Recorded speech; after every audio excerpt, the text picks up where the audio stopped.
K Anilkumar CPM നേതാവ് CPM സംസ്ഥാന സമിതി അംഗം നമുക്കൊപ്പം ചേരുന്നു. ശ്രീ അനിൽകുമാർ, വാവരല്ല വാപുരൻ എന്നതാണ് സങ്കല്പം, അതാണ് വസ്തുത എന്നതാണ് ഹൈന്ദവ സംഘടനകൾ ഉന്നയിക്കുന്ന വാദം. അവിടെ ഒരു ക്ഷേത്ര നിർമ്മാണവുമായി ബന്ധപ്പെട്ട കോടതിയുടെ നിലപാടിലാണ് ഇപ്പോൾ ഈ അഭിപ്രായങ്ങൾ ഉണ്ടാവുന്നത്. മന്ത്രി എന്തായാലും ഈ വാദത്തെ ഖണ്ഡിക്കുകയാണ്. വാവൊരു പള്ളിയാണ്, വാവരാണ്, അതാണ് മതമൈത്രിയുടെ പ്രാധാന്യം, അതാണ് ശബരിമലയുടെ ചരിത്രം എന്ന് പറയുന്നു. യഥാർത്ഥത്തിൽ വാപുര എന്ന സങ്കല്പം ഇപ്പോൾ ഉയരുന്നതിന് പിന്നിൽ മറ്റെന്തെങ്കിലും സംശയം നിങ്ങൾ കാണുന്നുണ്ടോ? ഉത്തരേന്ത്യയിലെ സംഘപരിവാറിന്റെ അതേ മാതൃകയിൽ കേരളത്തിനകത്തും സംഘപരിവാരം കടന്നാക്രമണം നടത്താൻ തുടങ്ങിയിട്ട് കുറെ കാലമായി. അതിന് വളരെ ബോധപൂർവം നമ്മുടെ നാടുമായി പരിചയമില്ലാത്ത ബിംബങ്ങളെ നിർമ്മിക്കുകയാണ്. ഇവിടെ ഒരു പുതിയ അവതാരം തന്നെ ഇതിന്റെ ഭാഗമായി സൃഷ്ടിക്കപ്പെടുകയാണ്. നമ്മുടെ കേരളത്തിന്റെ പൊതുമണ്ഡലത്തിലെ ഒരു ആഖ്യാനങ്ങളിലും പുരാണങ്ങളിലാവട്ടെ, നമ്മുടെ കേരളവുമായി ബന്ധപ്പെട്ട ഐതിഹ്യങ്ങളിലാവട്ടെ, ഇതേവരെ വാപുര സ്വാമി എന്ന് ഇപ്പോൾ വിളിക്കുന്ന ഒരു രൂപത്തെ സംബന്ധിച്ച് നമുക്കറിയില്ല.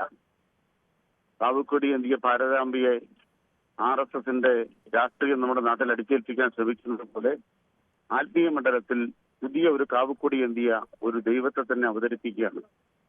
അത് കാവുക്കൊടി എന്തിയ ദൈവം എന്ന വ്യത്യാസം മാത്രമേ ഉള്ളൂ. മറ്റത് കാവുക്കൊടി എന്തിയ സ്ത്രീയാണ്. ഈ രണ്ടും വ്യത്യസ്തമായ ബിംബങ്ങളെ നിലയ്ക്ക് സമൂഹത്തിനകത്ത് യഥാർത്ഥത്തിൽ ശബരിമലയുടെ അടിത്തറയെ തന്നെ തകർത്തുന്ന ഒരു വാദമാണ് RSSോട് ഉന്നയിക്കുന്നത്. ശബരിമല അയ്യപ്പ സങ്കല്പത്തിന്റെ ഏറ്റവും പ്രധാനപ്പെട്ട പ്രത്യേകത അവിടെ വാവർ സ്വാമി അവിടെ അയ്യപ്പനോടൊപ്പം നിലകൊള്ളുകയും അയ്യപ്പന് സൈനിക സഹായം നൽകുകയും ചെയ്തു എന്ന ഒരു ഐതിഹ്യത്തിൽ നിന്നാണ് ശബരിമല മുന്നോട്ട് പോകുന്നത്. അതിന്റെ ഭാഗമായിട്ടാണ് എരുമേലിയിൽ പേട്ടകെട്ടുള്ളത്.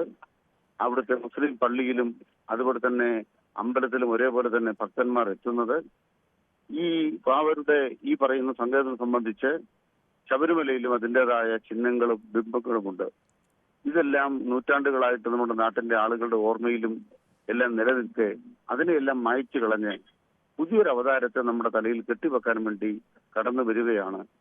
ഇത് RSS വളരെ ബോധപൂർവം കേരളത്തെ വർഗീയവൽക്കരിക്കാൻ നടത്തുന്ന നീക്കമാണ്. അത് എരുമേലിയെ പോലെ മതസൗഹാർദ്ദത്തിന്റെ മിനാരങ്ങൾ ഉയർന്നു നിൽക്കുന്ന ഒരു മണ്ണിൽ, ഇത് കേരളത്തിന് അഭിമാനത്തിന്റെ ഒരു മണ്ണിൽ ഇത് വളരെ വളരെ ഗുരുതരമായ പ്രത്യാഘാതമുണ്ടാക്കും. RSSന്റെ ഈ നീക്കത്തെ എല്ലാ ശക്തി ഉപയോഗിച്ച് കേരളത്തിന്റെ സമൂഹം ചെറുക്കേണ്ടതുണ്ട്.